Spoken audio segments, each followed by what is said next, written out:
अब BA, BCom, BSc और MA, MCom करें विश्व की सबसे बड़ी यूनिवर्सिटी इग्नू से। सॉल्ड असाइनमेंट और गाइड बुक्स प्राप्त करें। संपर्क करें Mahakal computers, DAV college gate के सामने, सिवान।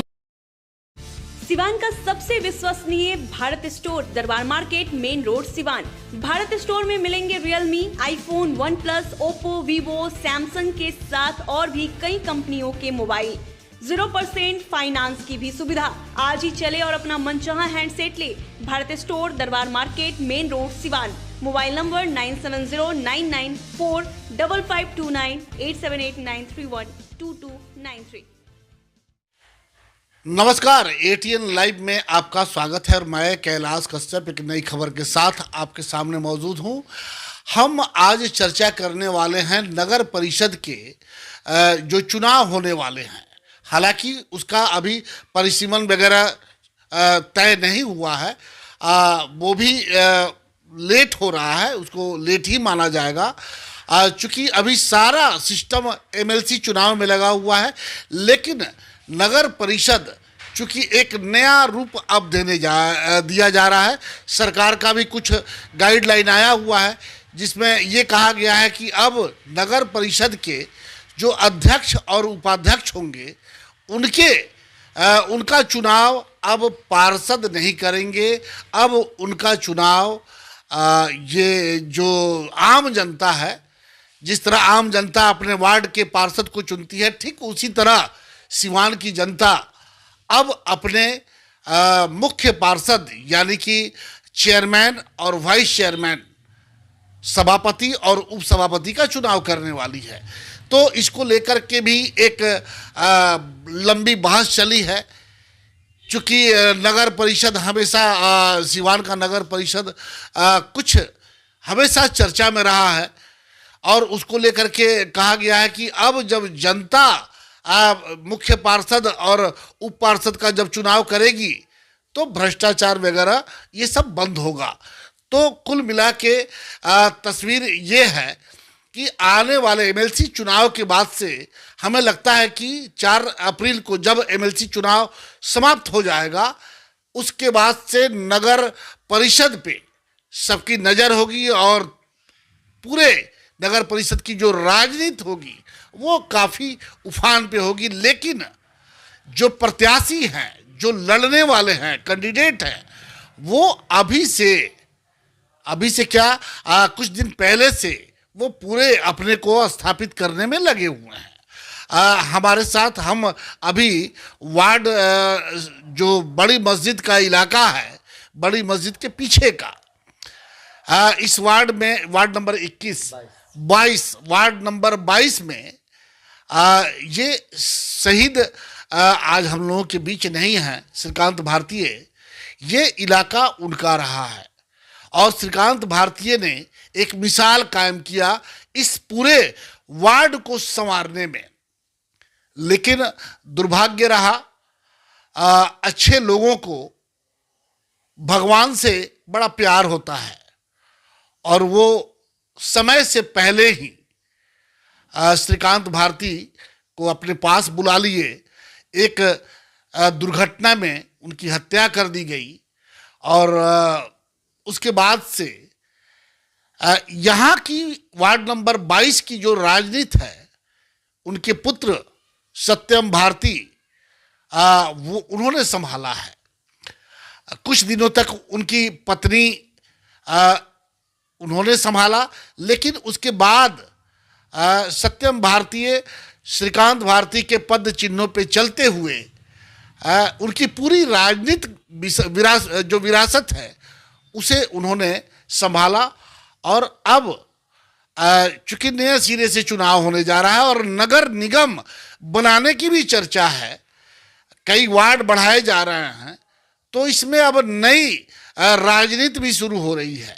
तो अभी हम बैठे हुए हैं श्रीकांत भारतीय के पुत्र सत्यम भारतीय के पास, जो वर्तमान में वार्ड पार्षद भी रह चुके हैं।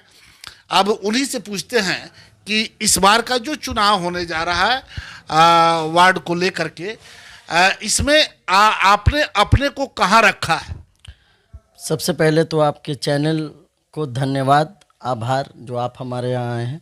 और आपके चैनल के माध्यम से सिवान के सम्मानित जनता जनार्दन जनमानस को मेरा वंदन, अभिनंदन और प्रणाम है। मैंने इस चुनाव में अपने आप को उपसभापति के उम्मीदवार के तौर पर प्रोजेक्ट किया है। हमारे जितने भी पिताजी के मित्र कहिए या उनके साथी कहिए और समाज ने यह तय किया कि आपने देखा भी होगा कि जब हमारा प्रेस कॉन्फ्रेंस हुआ तो सभी वर्ग के लोगों ने एक स्वर में कहा कि सत्यम भारती उपसभापति का चुनाव लड़ेंगे। तो आखिर ये फैसला आपने कैसे ले लिया और क्या सोच के लिया कि चूंकि शहरी इलाका है ये, और ये कहा जाता है कि सिवान जो शहर है वो वैश्य समुदाय का गढ़ है, तो आपको क्या लगता है कि इसका आपको फायदा मिलेगा? फ़ायदे और नुकसान की बात मैं नहीं करूँगा। मुझे लगता है कि शहर हमारा है, हम शहर के हैं, तो निश्चित तौर पर बिहार सरकार धन्यवाद के पात्र है जिन्होंने अब नगर परिषद के अंदर चेयरमैन और उप चेयरमैन को चुनने की जिम्मेवारी आम जनमानस को दे रखी है। तो निश्चित तौर पर जनता जनाधार वाले नेता को चुनेगी। जनता अपना स्नेह, समर्थन, आशीर्वाद जैसे मेरे पिताजी को देती आई है, निश्चित तौर पर उनका आशीर्वाद मुझे भी मिलेगा, ये पूर्ण विश्वास है। सत्यम, आपका जो वार्ड है, वार्ड नंबर 22, ये शहर के सबसे पॉश इलाकों में माना जाता है, क्योंकि ये सबसे बड़े व्यवसायी जो हैं वो इसी इलाके में रहते हैं। और हमें लगता है कि शायद बहुत सारे अब ऐसा कोई गली वगैरह भी नहीं बचा होगा जहाँ कम से कम रोड नहीं बना हो या रास्ते नालियाँ नहीं बनी हो। आगे क्या सोचा है आपने कि जब आप वार्ड उपसभापति के चुनाव की तरफ बढ़ रहे हैं तो आगे आपने क्या सोचा है सिवान को एक नया रंग देने के लिए? देखिए, पिताजी की हत्या के पूर्व ही जब पिताजी इस वार्ड को देख रहे थे तो उसी समय यहाँ की गलियाँ, यहाँ की नाली, तमाम चीज़ें बन चुकी थी। जो छीट-फूट अगर जो चीज़ें बची हुई थी माताजी के कार्यकाल में पूरा हुआ। उसके बाद जब मैं आया यहाँ पर तो मुझे लगा कि विकास के पैमाने को सड़क और नाले तक ना सीमित रख के आर्थिक विकास की ओर भी बढ़ना चाहिए, सामाजिक विकास की ओर भी बढ़ना चाहिए, समाज के हर तबके का विकास होना चाहिए।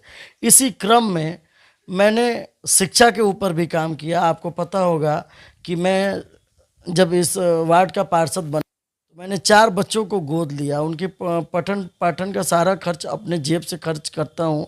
एक बेटी को गोद लिया है, चूँकि परमात्मा ने मुझे 2 संतान दी है, दोनों पुत्र हैं। एक यहाँ पे हमारे मोहल्ले में एक पान लगाते थे, वो पान बेचने का काम करते थे, उनकी मृत्यु हो गई। मृत्यु के पश्चात उनकी बेटी को मैंने गोद लिया है।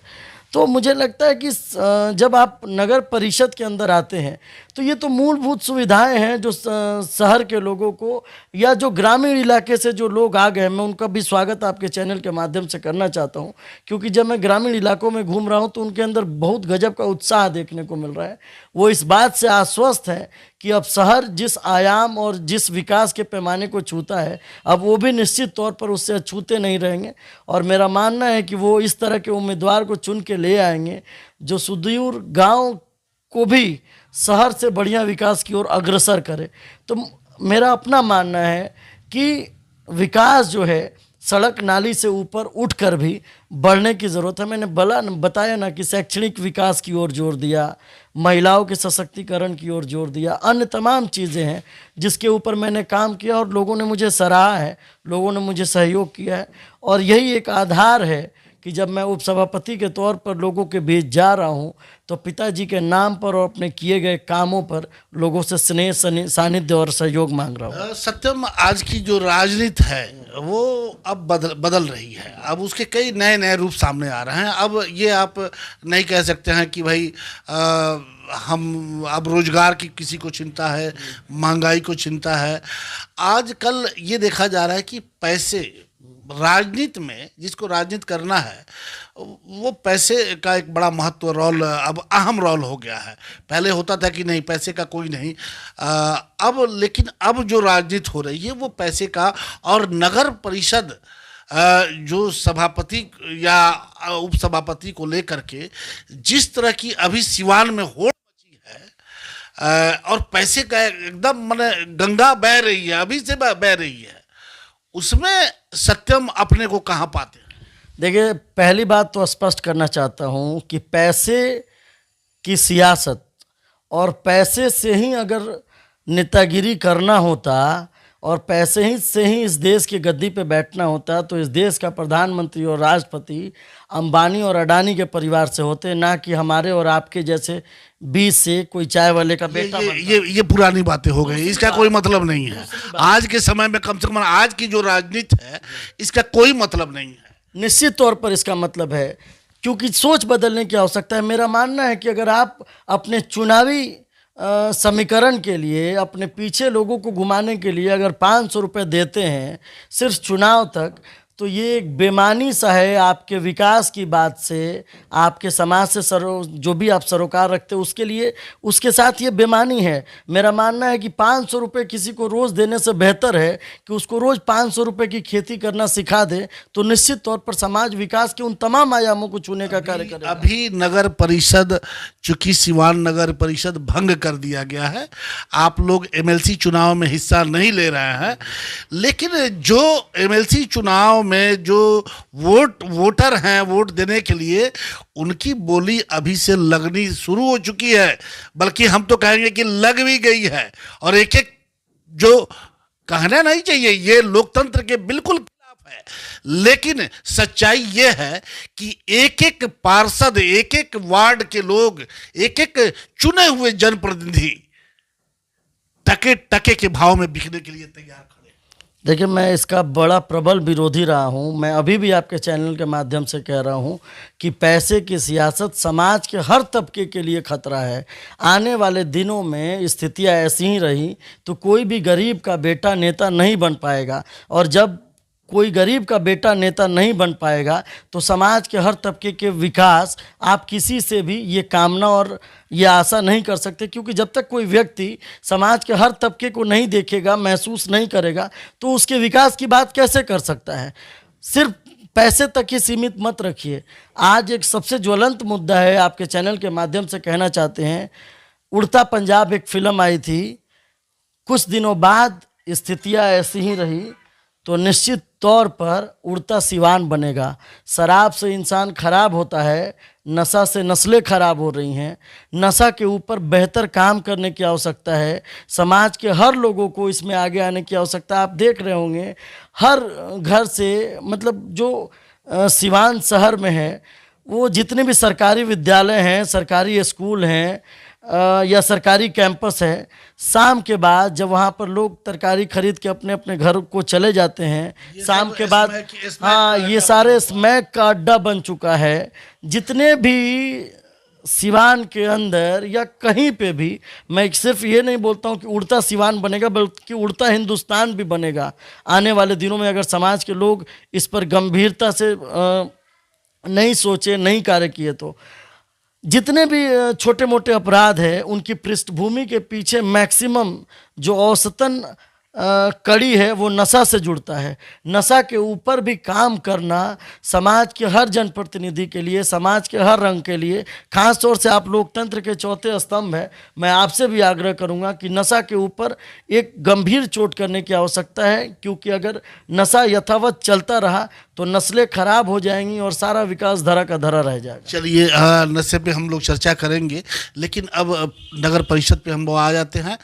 आपने अभी बताया कि आप उपाध्यक्ष का चुनाव लड़ेंगे, तो जो आपका वार्ड है, जिसकी आपके पिता ने संवारा, सजाया और फिर आपकी माताजी ने इसको आगे बढ़ाने का काम किया, कुछ दिन आप भी रहे हैं, इस वार्ड का क्या होगा?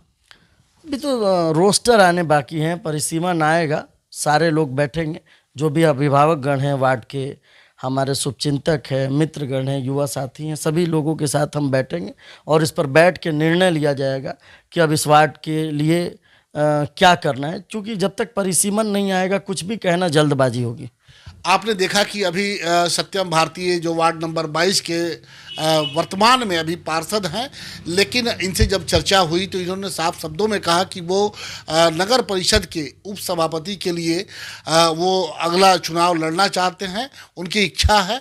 और जिस तरह से उनके पिताजी ने, उनकी माताजी ने इस वार्ड को संवारा है, उनका कहना है कि इसी तरह से अब आगे बढ़ते हुए अगर जनता ने उनको विश्वास दिलाया, उनके ऊपर विश्वास किया सिवान की जनता ने, तो वो इसे पूरे सिवान को सजाने संवारने का काम करेंगे।